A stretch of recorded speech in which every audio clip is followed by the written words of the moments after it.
नमस्कारम। RPSC cracker YouTube channel में मैं SP Sheoran आप सभी का अभिनंदन करता हूं। दोस्तों, आज के इस वीडियो में हम बात करेंगे समस्या समाधान, सामाजिकृत अभिव्यक्ति और परियोजना विधि के बारे में, जो शिक्षण विधि का बहुत महत्वपूर्ण टॉपिक है। और इस वीडियो का आप उपयोग कर सकते हैं यदि आप आरपीएससी सेकेंड ग्रेड की एसएसटी से तैयारी कर रहे हैं और अन्य विषयों के सब्जेक्ट में भी कुछ कुछ टॉपिक जो हैं वो इन विधियों से संदर्भ में हैं। प्रारंभ करते हैं। शिक्षण विधियों को हम प्रकृति के आधार पर वर्गीकृत कर समझ सकते हैं। परंपरागत विधियां, इनमें शामिल है पाठ्य पुस्तक पद्धति।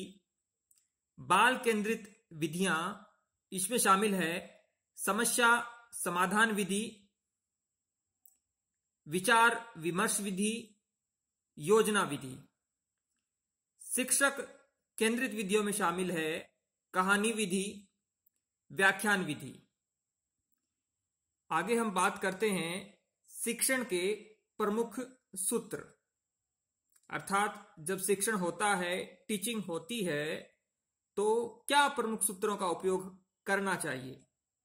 मनोविज्ञान से तर्क की ओर बढ़ना चाहिए टीचिंग में, अनुभव से तर्क की ओर, सरलता से जटिल की ओर, स्थूल से सूक्ष्म की ओर, ज्ञात से अज्ञात की ओर, विशिष्ट से सामान्य की ओर, पूर्ण से अंश की ओर, अनुभव से तर्क की ओर, विश्लेषण से संश्लेषण की ओर, प्रत्यक्ष से अप्रत्यक्ष की ओर।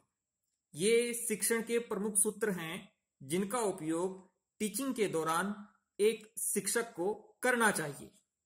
आगे हम बात करते हैं शिक्षण के सिद्धांत।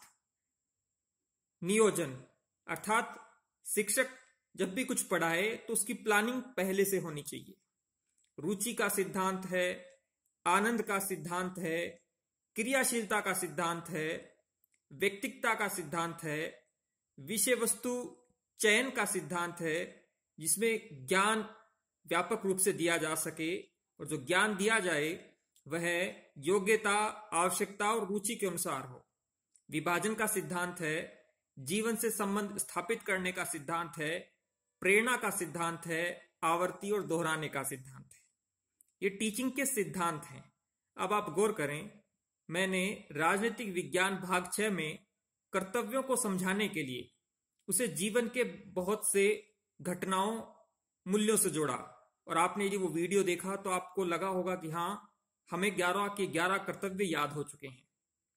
उसके पश्चात विभाजन, जिसमें जो है विभाजन पदों, भागों में, सोपानों में विभाजन, अर्थात किसी भी चीज को समझने और समझाने में जितना आप उस बिंदु को छोटे छोटे भागों में विकृत करते हैं। जैसे यहां देख रहे हैं आप, शिक्षक के सिद्धांत को मैंने एरो करके 7 प्रमुख भागों में, 8 भागों में इसको विभाजित किया है, तो इससे रुचि बनी रहती है।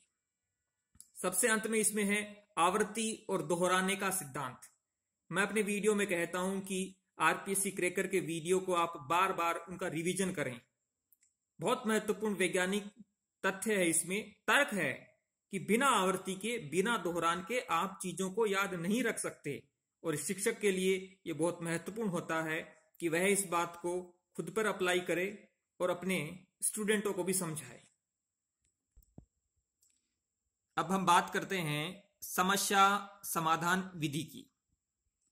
शिक्षक बालकों के सहयोग से समस्या प्रस्तुत करे तथा बालक अपने प्रयासों द्वारा उस समस्या का समाधान खोजें।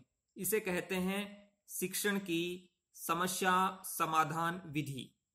समस्या समाधान विधि में मानसिक क्रिया पर बल होता है, और मानसिक क्रिया जहां है वहां आलोचनात्मक चिंतन का प्रशिक्षण मिलता है। अब हम बात करते हैं कि समस्या समाधान विधि जो है उसके प्रमुख पद क्या है। समस्या का चुनाव करना, समस्या को प्रस्तुत करना, तथ्यों को इकट्ठा करना, एकत्र करना, परिकल्पना का निर्माण करना, तथ्यों की जांच करना, निष्कर्ष, मूल्यांकन और कार्य का लेखा। ये हैं समस्या समाधान विधि के पद। समस्या समाधान विधि में चिंतन के स्तर के लिए शिक्षण हो, यह बात हंट ने विकसित की। अब हम बात करते हैं समस्या समाधान विधि के गुण। मनोवैज्ञानिक एवं वैज्ञानिक विधि है, समस्या खोजने के लिए प्रेरणादायक है, शिक्षक और विद्यार्थी के बीच व्यक्तिगत संपर्क बनता है, समस्या समाधान विधि से तार्किकता का विकास होता है, सामाजिक जीवन की तैयारी के रूप में भी ये ली जा सकती है। अब हम बात करते हैं समस्या समाधान विधि के दोष। छोटी कक्षाओं के लिए यह अनुपयोगी है। इस विधि में धैर्य की आवश्यकता होती है। शिक्षकों का इस विधि में प्रशिक्षित न होना और इससे पाठ्यक्रम अधूरा रहने की संभावना होती है। ये सब समस्या समाधान विधि के दोष हैं। अब हम बात करते हैं शिक्षण की सामाजिकृत अभिव्यक्ति के बारे में। इसके प्रणेता हैं डेजी मार्वल। कक्षा का कोई भी सत्र जिसमें सामूहिक चेतना और समूह के प्रति व्यक्तिगत उत्तरदायित्व की भावना परिलक्षित हो, सामाजिक अभिव्यक्ति कहलाती है। यह कहना था बेनिंग का। सामाजिक अभिव्यक्ति की जो विधि है, यह छात्रों के सहयोग के लिए अधिक अवसर प्रदान करती है।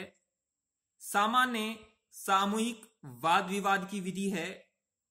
इस शिक्षण विधि में विद्यार्थी का सबसे अधिक एवं सक्रिय भूमिका रहती है। कक्षा के सभी विद्यार्थियों द्वारा सहयोग एवं सद्भावना से ज्ञान को प्राप्त करने का अवसर देती है। अब हम चर्चा करते हैं सामाजिकृत अभिव्यक्ति के गुण। छात्रों का सक्रिय सहयोग होता है, सामूहिक कार्यप्रणाली को बढ़ावा मिलता है, सामूहिक चेतना का विकास और नेतृत्व के गुणों का विकास होना, ये सब कुछ है सामाजिकृत अभिव्यक्ति शिक्षण विधि के गुण। इसके दोष की भी चर्चा करते हैं। दोष: समय नष्ट होना, प्रारंभिक कक्षाओं के लिए व्यवहारिक नहीं, और इस विधि में कक्षा में अनुशासन रखना एक चुनौती होती है। अब हम बात करते हैं प्रायोजना विधि, जिसे प्रोजेक्ट मेथड भी कहते हैं। हम बात कर रहे हैं शिक्षण विधि की। इसके जन्मदाता हैं जॉन डीवी के शिष्य सर विलियम किलपैट्रिक। किलपैट्रिक हैं परियोजना विधि के प्रणेता, जन्मदाता। प्रोजेक्ट अर्थात यथार्थ जीवन का ही एक भाग है जो विद्यालय में प्रदान किया जाता है, यह कहना है बेलार्ड का। प्रोजेक्ट वह सहृदय उद्देश्यपूर्ण कार्य होता है जो पूर्ण संलग्नता के साथ सामाजिक वातावरण में किया जाता है, यह कहना है किलपैट्रिक का। प्रायोजना विधि में एक निश्चित समस्या के समाधान के लिए किसी प्रोजेक्ट को लेकर योजनाबद्ध ढंग से उसे पूरा करने की कोशिश करते हैं। अध्यापक की भूमिका प्रायोजना विधि में मार्गदर्शक की, गाइड की रहती है। किलपैट्रिक जो परियोजना विधि के प्रणेता हैं, उन्होंने परियोजना विधि के 3 प्रकार बताए हैं: सृजनात्मक प्रोजेक्ट, रसास्वादन प्रोजेक्ट और समस्यात्मक प्रोजेक्ट। सामाजिक मानसिक क्रियाएं शामिल होती हैं परियोजना विधि में। Project Vidhi learning by doing, learning by observation, learning by experience, जो आधुनिक अधिगम की प्रवृत्तियां हैं, उस पर आधारित है। देखा जाए तो प्रोजेक्ट विधि करके सीखना, जीवन से सीखना और सहयोग से सीखना, इन पर आधारित है। तो दोस्तों, शिक्षण विधियों के भाग 6 के इस टॉपिक में हमने शिक्षण की 3 प्रमुख विधियां समस्या समाधान, सामाजिकृत अभिव्यक्ति और परियोजना विधि के बारे में चर्चा की है। जल्द ही नए वीडियो के साथ मिलते हैं। आपने हमारे आरपीएससी क्रैकर चैनल को अब सब्सक्राइब कर लिया होगा, नहीं किया है तो अभी करें, क्योंकि निरंतर वीडियो हम अपलोड कर रहे हैं, आगे भी करते रहेंगे। अपने दोस्तों के साथ आरपीएससी क्रैकर को जरूर शेयर करें और इस वीडियो को लाइक करना न भूलें। धन्यवाद।